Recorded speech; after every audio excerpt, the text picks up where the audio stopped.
In this video, we're going to be looking at changing the subject and what that actually means. So at the moment, A is the subject because it's by itself on one side of the equals.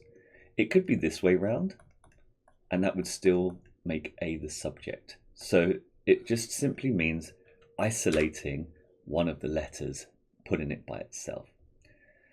So what if I want to change this and make B the subject? So we're going to make B the subject and try to get rid of anything else that's attached to B. If we look at the moment, we've got this plus C, which we want to try and get rid of. So in this case, we can simply subtract C, and that will remove it from the right-hand side and leave B by itself. But whatever we do to one side of the equation, we have to do to the other side. So that will leave us with A minus C equals B. So we've now made B the subject, and it's sat by itself on the right-hand side of the equation. It doesn't matter if it's on the left or the right, as long as it's by itself. Okay, let's move to a slightly harder example, like this. And now we want to make A the subject. So when we look at A, we can see that we've got this plus B times C attached. So we want to subtract the BC from both sides. And then we'll have A equals D minus BC. Okay, so that's the process. When it's just one thing attached to the A, like in this case, just this plus BC, then there's only really one choice. We just subtract it. What about if there's more than one operation going on that we need to deal with? What order do we do it in, and how do we go about that? So if I want to make B the subject this time, okay, so let's just remove this. When we look at B, we've got a C and an A attached to it. So I'll just copy this and put it down here so we can see it a bit better. Okay, here's the B.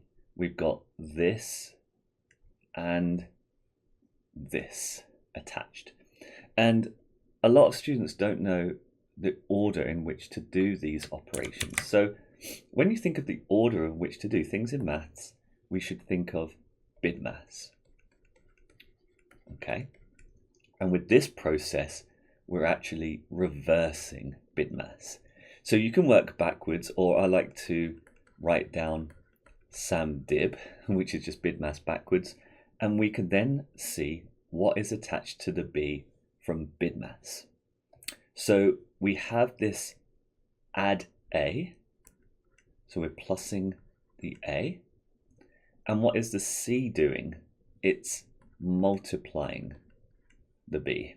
So it's B times C, or C times B. Whatever way around you think about it, the C is multiplying. So when you have BIDMAS in reverse, it gives us the order in which to rearrange this equation. So let's deal with the plus A first. We're going to reverse the process, just like we did before, minus A. And then what we have on the left-hand side, because the A minus A cancels out, we're left with positive BC. You can leave the plus in there if you want, but that plus is belonging to the BC. And then we have D minus A on the right side. Okay, we've now gotten rid of the A from the B, okay, and left this with just BC.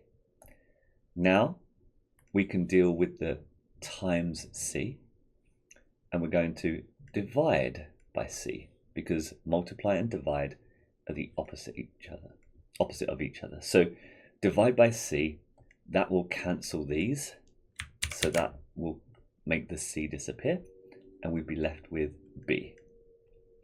So D minus A over C would be our final answer, like that. Okay, what about if we have a squared in there? So let's say we've got A equals B plus CD squared, and we want to make D the subject. So BIDMAS in reverse gives us the framework in which to do the order of these things. Okay, what's attached to D at the moment? I've got the add B plus B. I've got times by C, and I've got the squared here, and the squared is our indices. So I'm just going to write squared here so we can see what's happening. Okay, so when we look at D, if this was BIDMAS, we would square it first, times by C, and then add B to that. And we're going to reverse that process, minus B from both sides. A minus B equals CD squared. Then we're going to divide by C, divide both sides by C. So we have A minus B over C equals D squared. The C's will cancel on the right hand side. And now I have to reverse squared. So the opposite of squared is to take the square root. I have to square root everything on both sides of the equation. So when I square root D squared, that just leaves me back with D. And this thing on the right hand side, it looks a bit scary, but A minus B, then divide by C, and then take the square root. So when you're trying to rearrange anything in maths, try to use BIDMAS in reverse as your framework, and then reverse each operation.